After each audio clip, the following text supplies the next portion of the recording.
Gobernanza es eficacia, calidad y buena orientación en el manejo del Estado. Latinoamérica hablará de gobernanza en Medellín. Primer Congreso Suramericano de Gobernanza, donde estarán expertos nacionales e internacionales.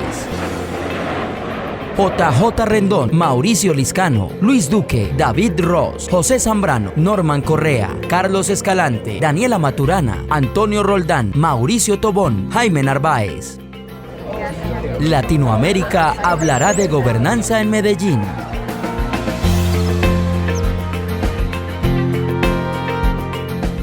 Medellín, 25 y 26 de noviembre, Plaza Mayor.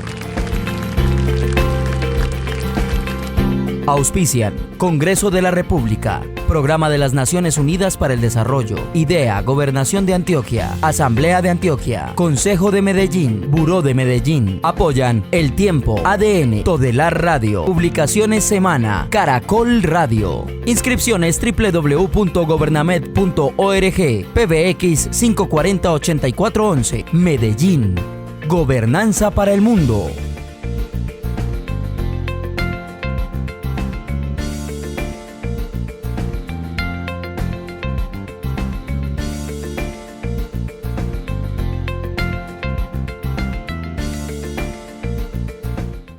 Los expertos internacionales presentarán aquí los principales enfoques sociopolíticos y académicos respecto al rol que deben ejercer los líderes en situaciones de crisis social para fortalecer, preservar y hacer prevalecer la gobernabilidad y la gobernanza en los pueblos de Sudamérica.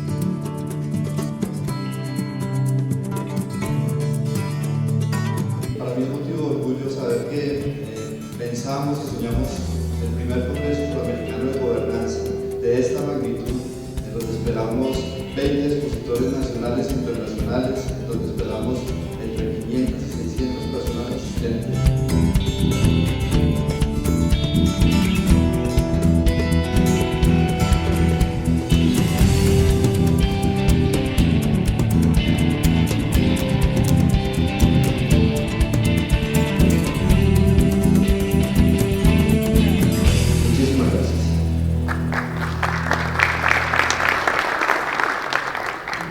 Los expertos internacionales presentarán aquí los principales enfoques sociopolíticos y académicos respecto al rol que deben ejercer los líderes en situaciones de crisis social para fortalecer, preservar y hacer prevalecer la gobernabilidad y la gobernanza en los pueblos de Sudamérica.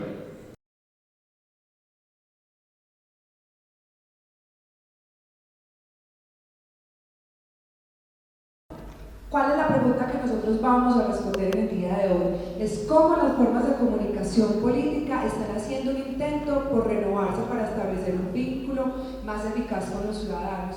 Si ustedes ven, cada vez nos preocupamos más de cómo está gobernando X o Y persona, pero también nos preocupamos de cómo el ciudadano está respondiendo a ese gobierno de X o Y persona. Cómo estamos generando participación política, participación ciudadana, cómo el ciudadano de a pie hace parte de la toma de decisiones. Y para ello hemos visto que cada vez, con la emergencia de los nuevos medios de comunicación, la línea entre lo político y lo público cada vez es mucho más delgadita, ¿cierto? Y estamos viendo que el desarrollo de los media han hecho que los políticos impacten grandes audiencias y que traten de manejar su imagen entre ellas. Hoy traigo conceptos de John Thompson y Philip Marek, que son especialistas en marketing político, porque nos muestran cómo los políticos, si bien nosotros creemos que somos súper novedosos, hacemos como una mezcla entre las formas tradicionales de hacer política, pero lo novedoso está en la forma de cómo comunicamos nosotros la política. Así que vemos nuevas formas de comunicación en lo político, vemos que utilizamos los mailing que a todos nos llegan de las empresas también, pero empezamos a utilizar esto en campaña, y no solo en campaña, que es el marketing político, sino que lo utilizamos en el marketing de gobierno, que es cuando estamos gobernando. Ahora que estamos en final de este 2016, vemos que como el periodo comenzó en enero, ya los gobernantes, el alcalde, el gobernador, los entes descentralizados, las secretarías están empezando a hacer su rendición de cuentas y utilizan el mailing, Facebook, Twitter, blogs, entre otros, para contar qué hicieron, cuáles fueron sus proyectos. Como les digo, esto lo vemos en el marketing político, que es cuando estamos haciendo campaña, que le estamos contando al ciudadano por qué votar por nosotros, pero también en el marketing de gobierno. ¿Qué nos permite estas nuevas formas de comunicar lo político? Generar un flujo de información y permite una interacción directa con el ciudadano. Ya el ciudadano no tiene que esperar el proceso normal de ir a pedir una cita a XY edificio del Consejo Municipal, de la Alcaldía, sino que lo que podemos nosotros hacer hoy en día es que a través de un mensaje en Twitter, 140 caracteres, un mensaje en Instagram que ahora está súper de moda y ya podemos poner videos, un mensaje en Facebook, le preguntemos al ciudadano, al gobernante qué nos preocupa, le contemos, hagamos denuncias, tengamos quejas. En este orden de idea, las personas, las personas tienen cada vez más acceso a materiales simbólicos que pueden ser transmitidos por medios diferentes a la viva voz, ¿cierto? Nosotros podemos ya contactarnos con el gobernante por estas redes sociales y no tenemos que esperar a que esté en la plaza pública como normalmente sucedía, nosotros 40, 50, para que nos cuente cuáles son sus ideas, para que nos cuente cómo les está bien o que nos dé simplemente una cita, sino que estas redes sociales, estos nuevos medios de comunicación nos permite estar cercanos con nuestro gobernante en el día a día. Miren, quien no cree en la tecnología, para llegar a 50 millones de usuarios, a la radio le llevó 38 años, a la tele 13 años y al internet 4 años. En 4 años el internet alcanzó 50 millones de usuarios. Esto al inicio del internet, ya hoy es algo descontrolado, todo el mundo tiene o va a tener internet. Así eran los conciertos antes. Y miren ahora, ¿quién no tiene un smartphone? O 2 smartphones, o 3 a veces. Pero así son los conciertos. Y esto es reflejo de que el mundo está montado en las tecnologías. El mundo quitando los gobiernos, o los gobiernos latinoamericanos. Todo el mundo está usando, y en exceso, la tecnología. 18 veces revisamos la hora o utilizamos la alarma.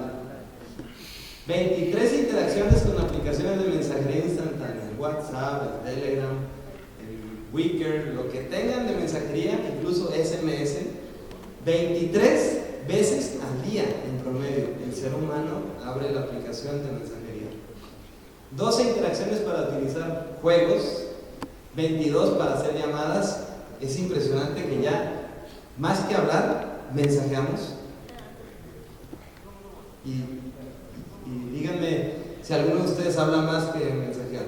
Ya se volvió más cómodo porque sabes que si está ocupado la otra persona, cuando vea el celular va a ver el mensaje. Tal vez si le llamas puede ser inoportuno. Y esto ya es una realidad en cifras. 13 interacciones para aplicaciones de escuchar música. Spotify, iTunes, o lo que sea de música, la gente utiliza muchísimo las aplicaciones musicales. A ver, según la Universidad de Derby, 1 de cada 8 personas en el mundo son adictas a los dispositivos móviles. Y ustedes van a decir, no, yo no soy adicto para nada a las tecnologías. Y ya no les voy a pedir que levanten la mano porque nadie lo va a hacer, pero estoy seguro, ahí está un valiente que admite que es adicto a las tecnologías. Y bueno, lo que nos tiene aquí, para gobiernos, para las democracias, cómo se puede utilizar esta tecnología que está cambiando al mundo para lo que ustedes hacen. 1, incrementa transparencia, o por lo menos la ciudadanía agradece que tengan un vínculo ustedes o los gobiernos a través de la tecnología, a través de lo que usamos a diario en el celular. En 2, tenemos interacción y comunicación entre gobiernos y ciudadanos. Esa apatía de ir a votar, esa apatía de votar a favor del Brexit y por Trump y todo lo que hemos estado viendo en nuestros países, es porque no hay una interacción adecuada entre gobiernos y ciudadanos. El ciudadano quiere decirle al político Y viceversa, también tendríamos que decirle desde el gobierno al ciudadano qué está pasando en la administración pública. Y 3, tiene un acceso mucho más rápido a los servicios. Imagínense desde tu celular, vas a poder pagar multas de tránsito. ¿Cuál corrupción? El tránsito llega y te dice, violaste la ley, no sé qué. Ok, señor agente, aquí dice mi aplicación de la ciudad que tengo que pagar 100 mil pesos colombianos. Y lo pagas a través del celular, con tarjeta de crédito. Al tránsito no le queda otra que despedirse del ciudadano y no cobrarle lo que decimos en México como mordida. Entonces creemos nosotros, tecnología, más comunicación entre gobiernos y ciudadanos, hay mejores comunidades.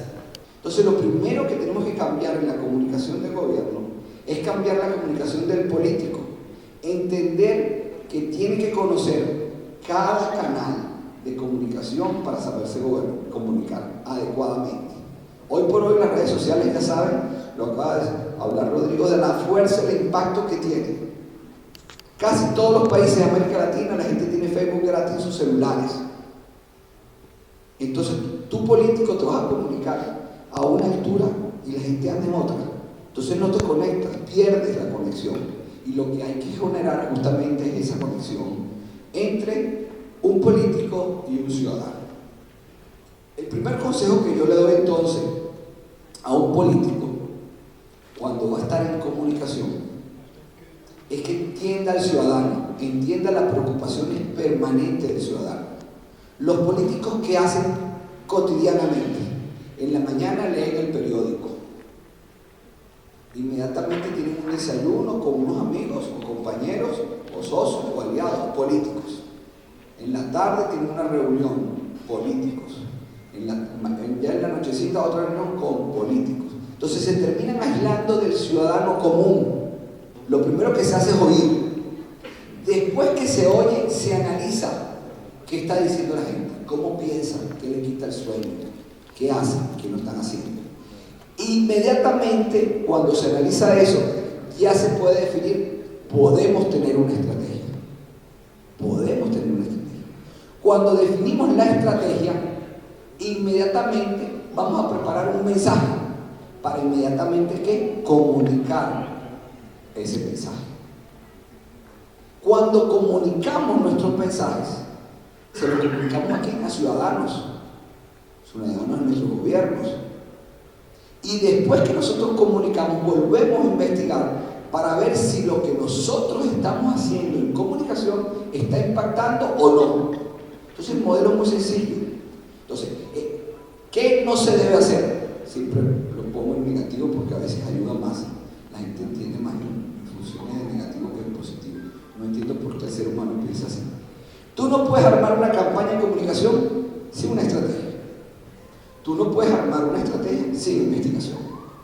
El que les diga, vamos a hacer una campaña de comunicación, le digo, ¿cuál es la estrategia? Y la estrategia la sacaste de dónde, ¿cuál fue el proceso de investigación que hiciste? Tiene que tener eso. Si no, está totalmente errado. Ciudadana María Jiménez, en los próximos días vamos a estar construyendo la acera frente a tu casa. Vamos a estar generando una molestia por 3-4 semanas. Esperemos que comprendas que esto va a ser una mejora y todo. Firmado el alcalde. El alcalde me mandó una carta a mi nombre, para decirme que va. Terminada la acera, llega la carta, otra carta. Muchas gracias por tu paciencia, espero que colabores y que mantengas limpia la acera de tu frente de tu casa. Estamos trabajando para una mejor ciudad. Me mandaron otra carta personalizada. ¡Wow! ¡Qué importante soy yo! Me costó más barato que meterlo en la televisión. Me costó más barato posiblemente y más impacto que decirlo en la prensa. Pero fue personalizada la comunicación. La comunicación tiene que generar impacto, como la quieres hacer.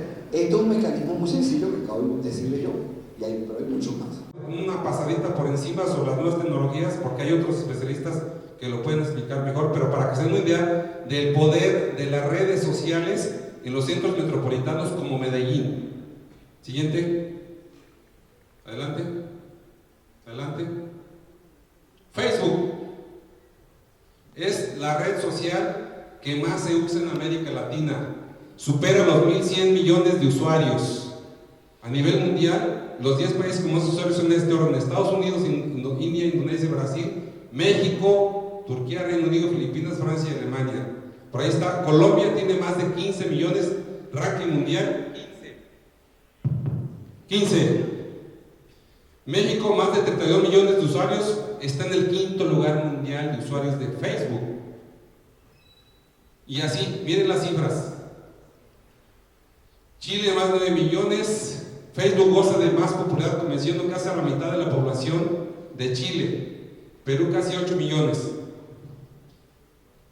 Facebook tiene mucho poder, pero por hacer una fanpage, crear un perfil, no es estrategia de redes. Y a muchos de ustedes, a los que son políticos, les venden espejitos. Les dicen que les crean 1 o 3 cuentas y eso no es estrategia digital. Y no tienen, y vamos a ver cómo los likes no son votos, ni los seguidores son votos en Twitter. Siguiente. Aquí algunos tips. Protege tu dirección de email en tu perfil. No te unas a grupos clones o fantasmas. Eso lo sabe un especialista. Ten cuidado a quién aceptas como amigo. Una persona sin foto, sin recomendación y que quiere ser tu amigo de repente y no tiene nada en común, no lo aceptes. Y hay unas que tienen foto, pero no son de la persona o tienen fotos falsas. Y también son troles. Adelante. Twitter, ya saben que tiene 150 caracteres. No envíes a los nuevos followers un mensaje automatizado. Haz de Twitter una parte de tu vida, pero no hagas de tu vida una parte de Twitter. Twitter no es Facebook. Facebook sesga hacia la amistad con gente que conoces en la vida. Twitter trata más de hacer nuevas conexiones y lo usan más los políticos. Nunca hay que pelearse con los medios. Nunca. Los medios son las herramientas con las que podemos llegar a los electores masivamente. Si no hay una estrategia de medios, un plan de medios eficaz con conocimiento de las audiencias o de la cobertura de cada medio, la estrategia va a fracasar. Puede haber una gran estrategia, un buen mensaje, un buen candidato, pero si no se comunica bien a través de los medios, la campaña fracasa y pierde. Hoy, pues fundamentalmente, ese nivel de representación está en crisis porque las redes sociales permiten que el ciudadano hoy se pueda comunicar, se pueda expresar y pueda transmitir sus inquietudes de manera directa sin tener que hablar a través de sus representados. Las grandes, la primavera árabe se hizo por Twitter y por Facebook. Venezuela no tiene medios de comunicación y todo se hace a través de redes sociales. La campaña del plebiscito en Colombia, yo hice una presentación para la Universidad Georgetown hace 15 días en Washington sobre las estrategias de la campaña del plebiscito y casi toda la campaña fue una campaña de redes. Hoy la gente no le cree a los medios de comunicación, pero sí le cree a su amigo, a su hermana, a su vecino. Entonces, como las redes, la comunicación no es vertical, como es un medio de comunicación, televisión, sino que es horizontal, donde usted al amigo le pone like o le pone le gusta o hace un comentario en Facebook, la gente le cree más ese comentario de su amigo que al de un medio de comunicación. Entonces, si un amigo le pone a usted en Facebook, mire, es que a los guerrilleros le van a pagar 1.500.000, ¿usted le cree más a su amigo? Claro, a su amigo o a su hermano que lo que diga Caracol o que diga RCN, porque claramente la comunicación es mucho más horizontal. Entonces, el tema de las redes sociales claramente está haciendo también un cambio en la gobernabilidad, un cambio en todo lo que está sucediendo en términos de liderazgo. El liderazgo hoy es un liderazgo muy diferente al que era antes. Es realmente impresionante lo que está sucediendo con las redes sociales. Lo segundo es el tema de la confianza. Claramente los líderes políticos hoy no están generando confianza y una crisis que es la crisis de la corrupción. La corrupción está muy alta en Latinoamérica, está creciendo en Colombia a todos los niveles y eso por supuesto le está quitando confianza a los colombianos el tema y a los latinoamericanos sobre esa crisis del liderazgo. Y lo otro es el tema de comunicar. los líderes, y ahora seguramente hay una presentación de comunicación, y hay miles de presentaciones de comunicación política que todo el mundo puede ver, y algunos le hacen caso a los asesores. Generalmente un presidente, todos estos presidentes que ustedes ven, desde Santos para todos, tienen unos grandes equipos de comunicaciones, unos grandes expertos en comunicaciones que pueden traer muchísimo dinero. Ellos tienen la capacidad de tener grandes equipos de comunicaciones. Una de las causas es que los líderes no están comunicando como deben comunicar, porque se preocupan más por lo que deben decir que por lo que realmente piensan y por lo que realmente sienten. Le pasa mucho a los políticos, nos pasa mucho a los políticos, que uno va a decir algo y uno piensa lo que va a decir, pero dice, bueno, si digo esto, afecto a esto, tal vez esas no son las palabras correctas, tal vez tengo que ser prudente, tal vez no quiero casar esta pelea. Eso nos pasa mucho a quienes estamos en la vida pública, y eso la gente lo nota, y eso es lo que la gente entiende como políticos, como personas que no dicen la verdad, que tratan como siempre de acomodar la realidad a una forma de decir las cosas y no son auténticos como otro ser humano. Yo diría que esa es una de las causas de confianza de lo que nos está pasando. Porque la burocracia impide todo lo que uno quiere hacer cuando está en campaña. Entonces entendí que la gobernanza era el poder de la gobernabilidad bien hecho. ¿Cómo así que bien hecho? Sí, tiene dos componentes muy importantes: la transparencia y el público. Porque uno puede gobernar sin transparencia y sin público, y ahí es donde se empiezan a joder las cosas. Y encontré que tenía una gran similitud con las campañas electorales, sobre todo con el público. Yo no sé ni tanto con la transparencia. Entonces me di cuenta que hay dos formas de gobernar: desde la gobernanza o desde la burocracia. Yo por eso esta conferencia por eso la llamo el poder para joder o el poder para hacer. A la final, ¿qué es lo que tiene un político? Poder. Y hay muchos políticos que tienen el poder para joder. Vamos a ver entonces cómo es la gobernanza para el poder para hacer. Siguiente. Lo que le digo, principios básicos: transparencia y público.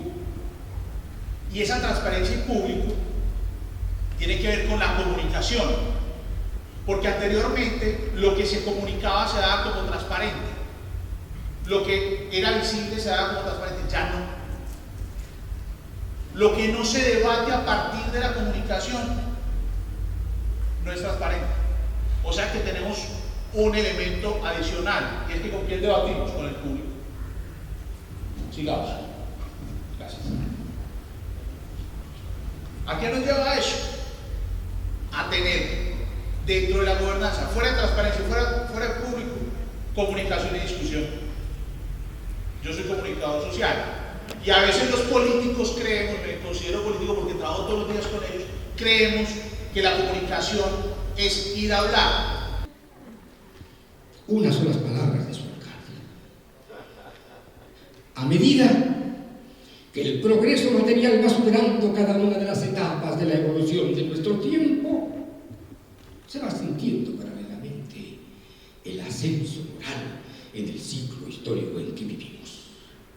De esta manera, hoy ya no solo le rendimos homenaje a los héroes de la civilización y la cultura, a los profetas que anunciaron el advenimiento de los mejores días de la humanidad, a los maestros y a los estadistas, a los guerreros que cruzaron sus espadas en los campos de batalla luchando por la libertad y la justicia, sino que más hondamente nos inclinamos reverentes ante los símbolos que nunca reclamaron ni reclamarán jamás un laurel sobre las sienes y que sin embargo siguen luchando incesantemente por mantener intocadas las más grandes virtudes de la existencia humana.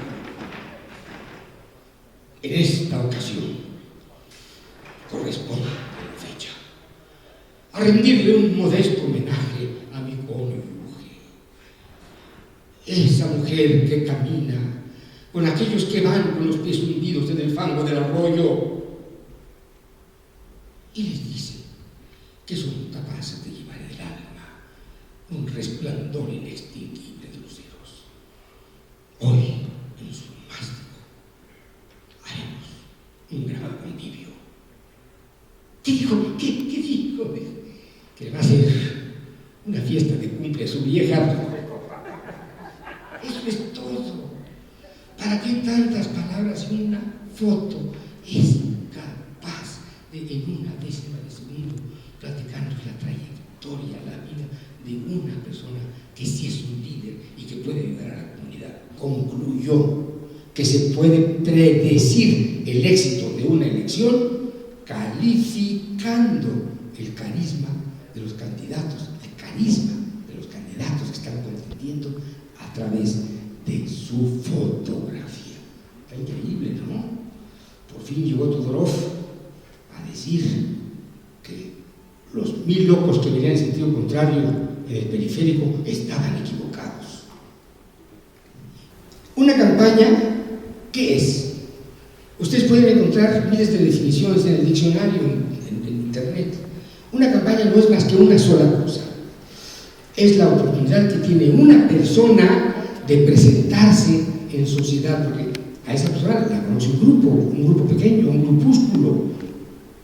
Pero entonces, ese pequeño grupo dice, el mejor candidato, la mejor persona que puede ser el mejor candidato es esta, presentémoslo. Entonces es la oportunidad para presentarse en sociedad. ¿Y cómo se presentan? Muchas veces se presentan con una cara de bobo, con una sonrisa falsa. Imagínense que yo comienzo mi conferencia y entro así. Ustedes que dicen, bueno, este idiota, ¿qué le pasa?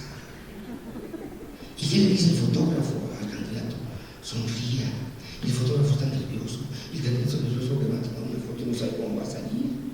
¿Cuál es el resultado? No mames, güey. Órale, cabrón. Miren ustedes cómo. Ustedes me van a ver dos cosas muy interesantes. Dos rostros. Yo estoy hablando y estoy concentrado en lo que estoy diciendo. Pero vean el rostro que tengo ahorita. Véanme a mí, no vean allá, véanme a mí, jóvenes. Véanme a mí, vean mi rostro. Díganme ustedes si por este rostro, normal, natural, ¿votarían ustedes o votarían ustedes por este rostro? No pienso en otra cosa, ¿eh? El rostro, la mente, el cuerpo están unidos y la actitud tiene mucho que ver. La actitud del cuerpo. La actitud del cuerpo modifica el rostro. Por eso nosotros vamos construyendo a través de pequeños detalles, vamos construyendo una imagen fenomenal que convence, que va de la emoción de adentro del candidato a la emoción del espectador.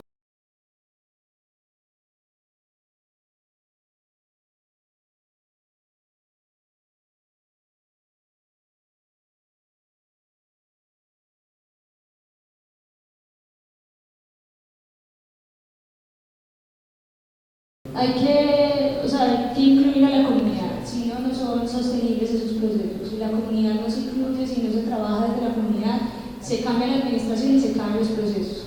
O sea, nosotros pasamos por esa problemática y sin embargo tenemos varios proyectos. Festival de la Sostenibilidad y Alimentación Saludable, Conquistarte, que es, desde el arte y la cultura, cómo podemos, buscar ciudadanos más informados y reflexivos frente a sus impactos ambientales, y la recuperación de la memoria histórica. Y un punto fundamental que es la persistencia, es insistir en los procesos y a pesar de que no se vean avances a corto plazo significativos, la persistencia logra consolidar los proyectos. Entonces creo que es incluir a la comunidad y persistir. Teníamos abandonada la parte humana. Por más que se intentó, esa parte humana se dejó de lado. Así que nosotros, ¿qué dijimos? Vamos a priorizar la inversión en programas y proyectos sociales de atención a la población con enfoque diferencial y por ciclo vital, de manera que podamos atender a toda nuestra población desde la gestación hasta la muerte. Decidimos que Armenia la teníamos que convertir en un destino de inversión. Si no lográbamos llevar empresa, nunca lograríamos reactivar la economía. Nos dedicamos a promover la nueva vocación económica, que fue el resultado de un gran estudio que se realizó. La nueva vocación de desarrollo económico de Armenia es la agroindustria, el turismo, desde luego, de la mano del crecimiento turístico que ha tenido el departamento del Quindío, y la industria del software. Y un tema que resultó para nosotros importantísimo y fue lograr nuevamente la articulación de los actores públicos, privados y comunitarios. Se deslindó completamente la relación de todos los actores del desarrollo desde el momento del terremoto. Así que nuevamente empezamos a trabajar de la mano de todos los líderes comunitarios, de las juntas de acción comunal, los gremios, los empresarios y desde luego los entes gubernamentales para articular ese desarrollo.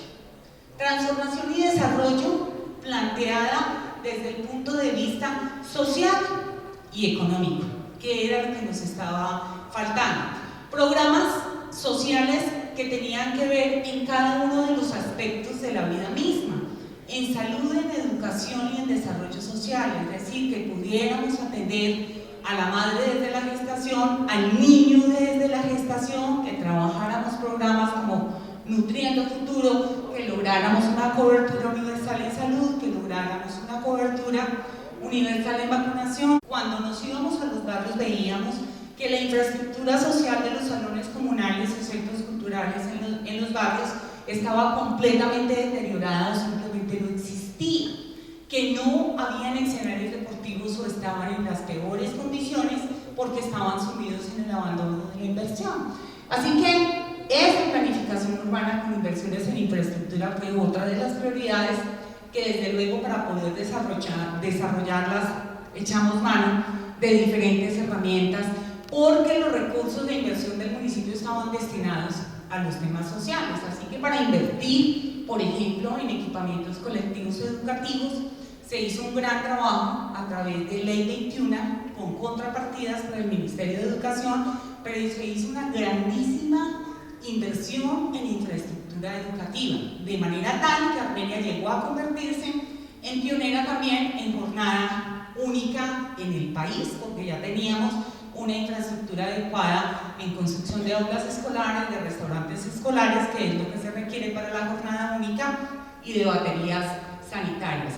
Hablando puntualmente del tema de educación, y cuando estamos en la era de la tecnología, que ya no es una moda, sino finalmente algo que hace parte de nuestra cotidianidad, a veces se vuelve un poco difícil esas implementaciones donde nos dicen que traemos la última tecnología al servicio de los estudiantes o de los maestros, y resulta que muchas de esas tecnologías son gaseosas y poco probables de medir. Viene hoy una tendencia muy importante que es todo el componente del Big Data, cómo hacemos un monitoreo permanente, no necesariamente en las aulas de clase o en las mismas instituciones donde estamos nosotros implementando diferentes proyectos, sino que ya hay un tema de aprendizaje ubicuo, ya hay acceso a través de tecnología inalámbrica 3G, 4G, ya se habla del 5G, y estamos accediendo a contenido y conocimiento e intercambiando experiencias a través de nuestros propios teléfonos, ¿sí?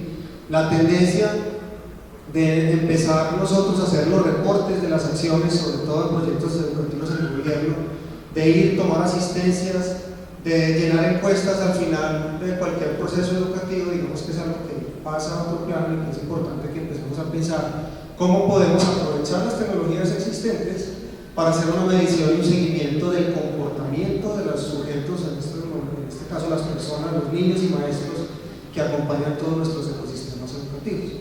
Cómo aprovechar las redes sociales, cómo aprovechar esas aplicaciones que hemos venido diseñando y desarrollando para poder hacer un seguimiento juicioso de las acciones que estamos nosotros implementando. Cuando hablamos de gestión del conocimiento mediado por la tecnología, para hacerlo un poco más fácil y no quedarme en lo técnico y en lo escueto del concepto, es cómo las organizaciones y las entidades aprenden a través de las experiencias que otros vienen desarrollando en diferentes partes del Estado.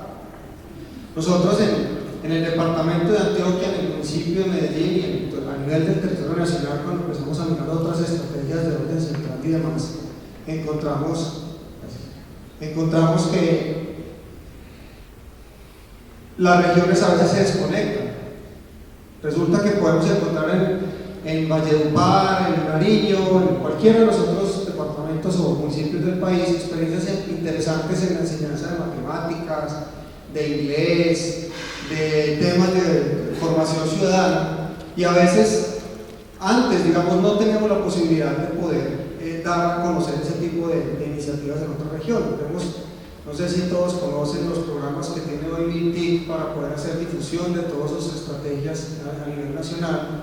Todo está completamente aprovechado a través de canales de internet y también la transmisión de datos 3G. Ese componente de gestión de conocimiento también permite que nosotros con tecnología le demos herramientas a los diferentes gobiernos y entes territoriales para que puedan empezar a hacer un repositorio de buenas experiencias, que tengan la posibilidad de sistematizar esas buenas prácticas y que podamos a través de diferentes herramientas tecnológicas pagas o libres hacer más fácil la gestión de ellos en todo lo que tiene que ver con sus diferentes aprendizajes.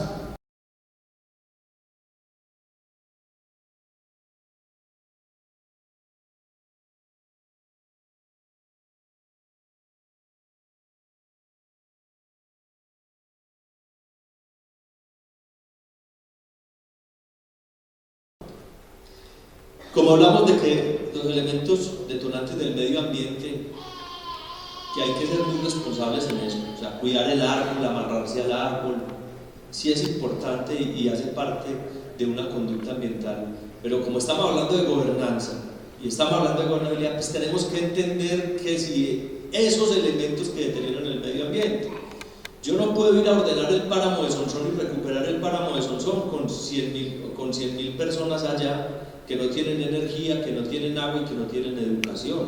Yo no puedo pretender que no hagan carbón con la madera de los árboles y de la madera fina de Sonsón, del páramo de Sonsón o de Belmira o en Urrao, el páramo del Sol, porque realmente ni es el mandato ambiental ni es como se tiene que enfrentar. Digamos, pobreza, hay que cerrar esa brecha de inequidad. Medellín, por ejemplo, una de las ciudades más paradójicas de América Latina y más inequitativas de América Latina, tiene un coeficiente Gini de 0.58%, y hay que aprender a leer este tipo de coeficientes, donde es una medida que nos permite entender la desigualdad de los ingresos y la distribución desigual. El coeficiente Gini es un número entre 0 y 1, en donde 0 corresponde con la perfecta igualdad, todos tienen lo mismo, y donde el valor 1 corresponde con la perfecta desigualdad, una persona tiene todos los ingresos y los demás ninguno. Entonces yo tengo que tener e incorporar dentro de la gobernanza ese tipo de indicadores de inequidad, de pobreza, de falta de acceso a la educación, de crecimiento de la población y obviamente de los modelos de desarrollo inequitativos o inadecuados como muchos de los que hoy tenemos. Esta es una foto de Mendoza, Argentina, pues más o menos para significar el tema de la desigualdad, y esa foto no es muy distante de lo que vivimos en la ciudad de Medellín, del río para allá y del río para acá. Ejemplo, la disponibilidad de espacio público. Tenemos, dice la Organización Mundial de Salud, que debemos tener entre 10 metros cuadrados y 15 metros cuadrados por habitante. En Medellín tenemos 3.8 metros cuadrados por habitante, pero en general, pero del río para allá, pues no tenemos disponible ni siquiera 1 metro casi cuadrado por habitante. Entonces ahí es donde se presenta un gobernabilidad, decir eso, gobernanza, entender eso, que es la diferencia entre tener unos indicadores que yo presento y bajarlos y comprenderlos en el territorio. Tenemos un mundo, un planeta Tierra que yo diría fallido, está completamente fallido, eso lo venimos diciendo desde hace rato. Hay que cambiar el modelo de trabajo. Entonces, aquí se crea, hay una ley de alianzas público-privadas, pero es que resulta que de finales del siglo XIX hubo la primera alianza público-privada para darle luz a Medellín. Se juntaron un grupo de privados con el departamento de Antioquia, con el municipio de Medellín, y a partir de esa alianza público-privada surgió la semilla de lo que posteriormente fue, por allá en la década de los 50 o los 60, empresas públicas de Medellín, y se creó la primera pequeña central hidroeléctrica, una pequeña central hidroeléctrica en Santa Elena, que después de eso viene surgiendo y se consolidó empresas públicas de Medellín. Entonces, primer tema, alianza pública-privada. Segundo tema, desarrollo sostenible. Ahora decía el compañero de Sonsón una cosa muy cierta, es decir, nosotros tenemos que generar energía, pero generar energía sin olvidar que hay una componente ambiental y una componente social que va mucho más allá, o que va a la par también con la componente económica. Nosotros una central de energía no la podemos convertir en una simple fábrica de hacer plata, de moler agua y hacer plata, no. Una central hidroeléctrica, y es una de las, digamos, de la filosofía que tenemos en la empresa. Nosotros decimos, y ahí lo tenemos establecido en la publicidad que hacemos, nosotros ¿qué hacemos? ¿Qué es GEMAS? GEMAS es una máquina para es una empresa para promover el desarrollo, primero que todo para promover el desarrollo. ¿A partir de qué? A partir de la construcción de las centrales hidroeléctricas, centrales hidroeléctricas sostenibles. Y en ese sentido, las centrales hidroeléctricas que construye GEMAS son centrales a filo de agua. ¿Qué quiere decir a filo de agua? A filo de agua es que no tienen represa, o sea, simplemente uno aprovecha el río, la fuerza del río y el caudal del río, toma el agua, aprovecha la caída y genera energía sin represa. A uno lo primero que le preguntan cuando va a algún municipio es, bueno, ¿y el tamaño de la represa cuál es? No, las centrales hidroeléctricas que construyen GEMAS son centrales que no tienen represa, o sea, son a filo de agua, no llenamos grandes extensiones de tierra, no desplazamos la gente, en fin, son a filo de agua. Bueno. Entonces, como dice aquí, nuestra misión es promover, desarrollar, generar, operar y realizar mantenimiento de proyectos de generación de energía sostenibles. ¿Qué tenemos que hacer, usted como gestor y yo como dueño, para generar sostenibilidad de largo plazo en eso que es lo que nos interesa, y es que esta empresa perdure y genere ingresos crecientes para la ciudadanía y para la sociedad antioqueña? Entonces definen unas reglas de juego, unos principios de la relación, que no son otra cosa que lo que la OCDE llama una política de propiedad. La primera, entonces, se definen obligaciones y responsabilidades para EPM y también obligaciones y responsabilidades para su dueño. Empecemos del lado de EPM. Entonces el municipio le dice, como usted es una inversión mía y yo soy su dueño, usted me tiene que garantizar una política de dividendos en donde yo sepa que usted me va a entregar dividendos crecientes en el tiempo y estables en cuanto a la proporción de la utilidad. Y definimos una política de dividendos que lo que dice básicamente es que el 30% de la utilidad neta de cada periodo se entrega vía dividendos ordinarios, que en nuestro argot colombiano se llaman transferencias ordinarias, al municipio de Medellín. Y además se establece una cosa importantísima, y es si el municipio de Medellín requiriera dividendos adicionales a eso, transferencias extraordinarias, se define que entonces ya no es solo competencia del alcalde decir que necesita más dinero, sino que es una discusión ciudadana que se da en el Consejo de Medellín, en donde es el Consejo el que valida, el que aprueba la solicitud de dividendos extraordinarios, donde el alcalde presenta los argumentos de para qué los necesita, en qué los va a invertir, y no debe ser en gasto de funcionamiento, porque debe ser inversión en la ciudad. Y además debe ir esa solicitud acompañada por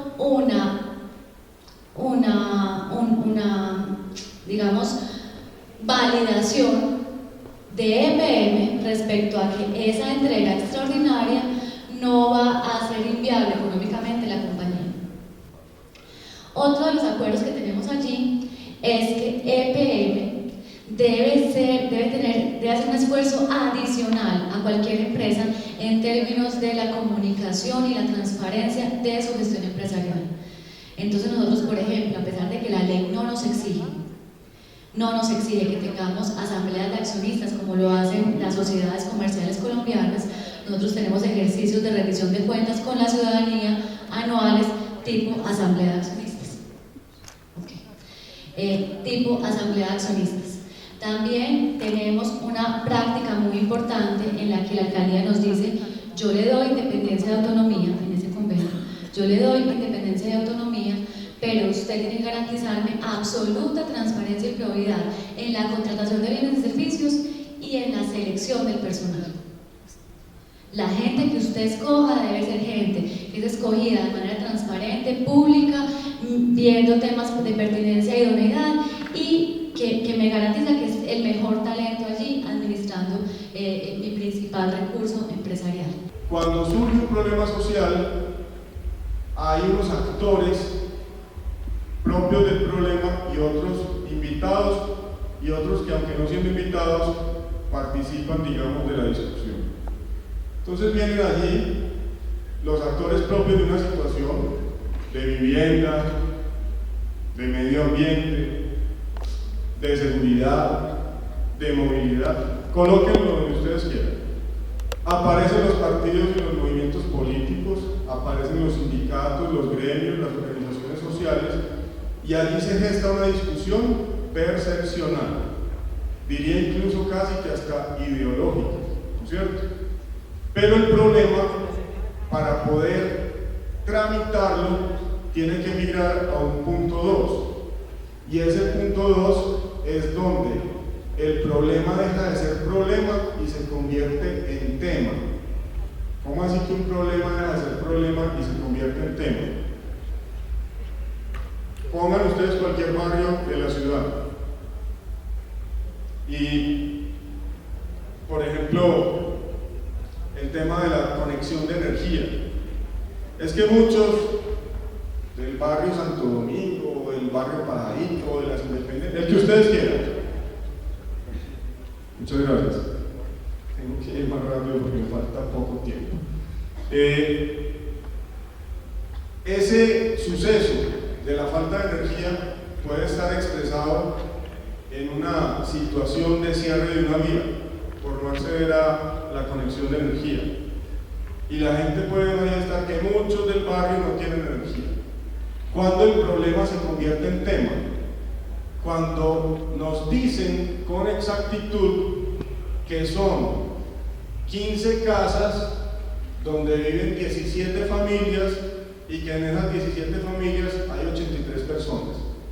Miren que ya yo no digo que muchos estamos sin energía, sino que ya le doy datos al asunto. Ya deja de ser un problema y se me convierte en un tema. Cuando tengo las cifras.